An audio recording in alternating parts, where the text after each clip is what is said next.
Okay, so I just found this bird and it appears to be tied up in some fishing line. So I am gonna try to help it.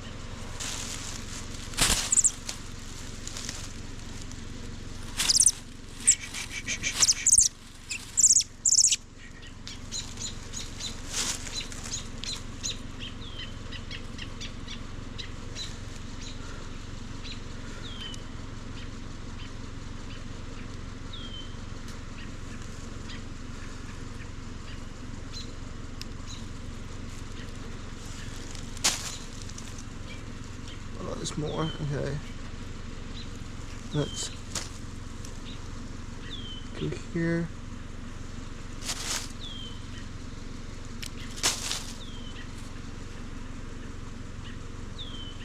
Cut that line.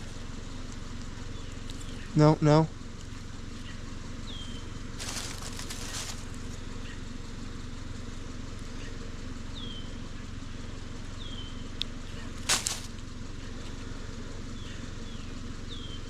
Okay, I have some cuticle cutters in my bag. Okay.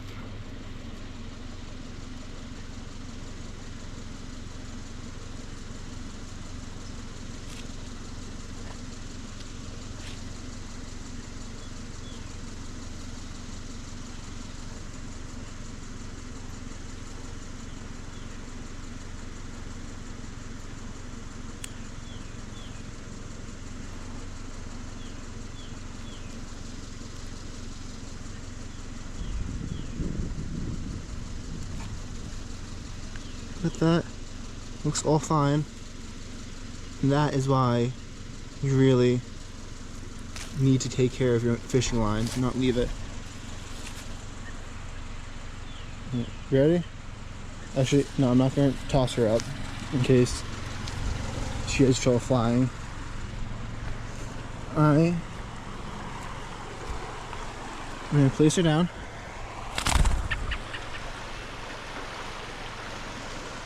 That is cool. And now to check my lecture text. So, I finished my exam yesterday. Did a pretty good job. And then went to do some laundry. But took longer for my clothes to dry than I expected. And then I lost track of time hanging out with some friends, and I didn't get to bed till 11, which is like 4 hours after the latest I usually like to get to bed. Anyway, so didn't get up this morning till 7 o'clock, and then did some chores around the apartment, kind of cleaned it up a little, and then came out here to get my swim in, and I found this little bird. Noticed it kind of flopping around. At first I thought its wing might be broken, but found it right here, caught up in some fishing line, and luckily I had my cuticle cutters on me, which I used to cut like the little piece of loose skin on the side. I mean, actually cutting your cuticles is, I looked it up, what the hell is that, man? It's weird shit. You like push the skin back and then you cut it off just to let it look, you think it looks nicer that way? Yeah, it's freaking weird. Like seriously, if you have not seen videos of people cutting their cuticles, it is freaking weird and it looks like some form of ancient torture. Oh. But I have cuticle cutters because they're amazing for getting out splinters and cutting off like giant bits.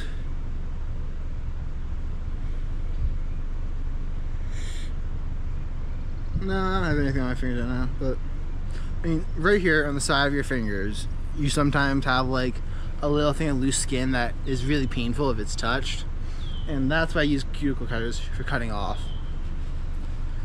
I mean, I do not get why people use them to actually cut their cuticles. I mean, what type of stupid beauty standards are we gonna come up with next? Oh.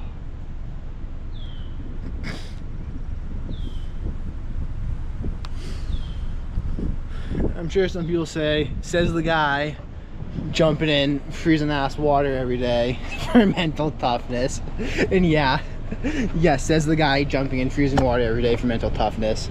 He's calling you out on your cuticle cutting being stupid. Oh. Anyways. Oh, just look how freaking nice it is, man.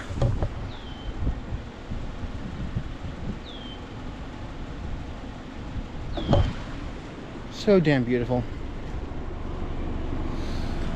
Anyways, off to help my friend fix his car up so it doesn't break down. But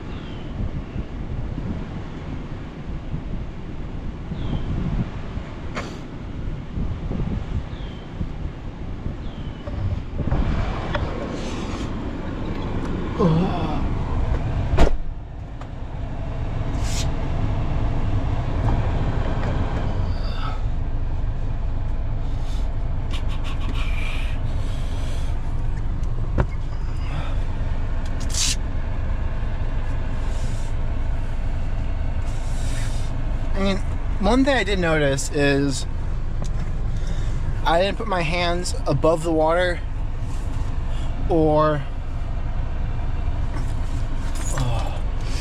so I didn't put my hands above the water or my thighs at all today. And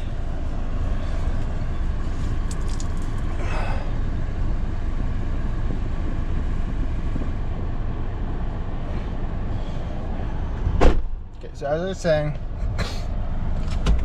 I didn't put my hands above the water on my thighs at all today, yet I noticed that I was still able to use them to like grab the fishing line on the edge of the water and get in the car.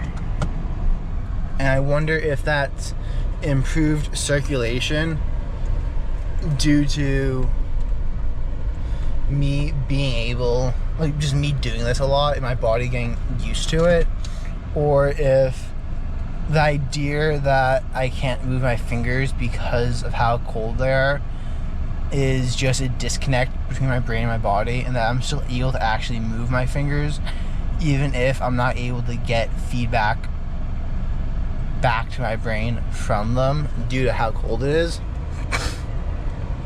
So, I mean, the other option is just the water's getting warmer, but it felt the usual 45 degrees-ish. I mean, it was 36 degrees last night. And currently sitting at 50-ish, but it definitely chilly water. And I think, I don't know, these are all things I can experiment with in a month when I'm done with school at my house and I got my own little ice bath thing going. I know you can buy one of those big like troughs off Amazon. My question is, what happens if you try to get the free returns? Do they honor those? Oh, I imagine just like showing up to a Whole Foods and being like, hey guys, so this didn't really work out. Where do you want this absolutely massive, like, the things are freaking massive, the animal water troughs that they sell and a lot of people use for ice baths.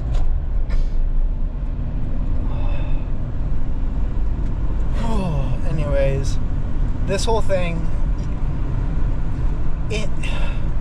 doing it before classes every day And just doing it every day, like, centers myself in the familiar. So no matter how my day changes, I always have this familiar thing that centers me and disciplines me that I can then use to build off of and move to where I want to be doing. I mean, say I had a splitting headache, I spent the morning completely blowing off what I wanted to be doing, watching YouTube or something, and then I take my ice bath. The discipline of it brings me out of the dopamine chasing that I was previously in. It allows me to better discipline myself in what I want to do. And I mean, that is an extremely useful thing to have. And I mean, heck, I even consider doing 1 or 2 of these a day when I have an ice bath back at my place and it's the summer. I mean, I honestly just can't wait to jump into ice bath and then stretch out on my hammock in the pool area and just soak up the sun. Nothing to do. Not nothing to do. I mean, just not the hustle and the bustle of school, man. I mean, it's nice and I like the learning, but the real world applications, just the fact that the fact that barely anything I actually learn here in school I am going to apply to the real world. But I mean, then you also can't get caught down in the negatives. I mean, the benefits extend to the fact I probably never would have learned computer programming if I didn't have to do it for a class, because I always thought I had this preconceived idea of what computer programming was in my brain, and I thought it was like some mindless, dull activity that I only needed to assign people to do for me because I was going to be an engineer and not a programmer. And then I started doing it. I'm like, oh wow, this is highly enjoyable. It's like problem solving, where each time a section of your code runs, you're like, wow, that's really nice. And that aspect of just making you see and take all these different classes really opens your horizons, because I probably would have lasered my focus at a certain aspect of it. I mean, that's not necessarily to say that lasering your focus into what in the moment captures your attention is a negative, but knowing what's out there is also helpful, even though I'm sure that by focusing at one area of engineering and then doing projects, I would have eventually wandered in to all the other areas. But that is, oh my neck, just some thoughts I have, and I am gonna miss this river. So day 33, signing off.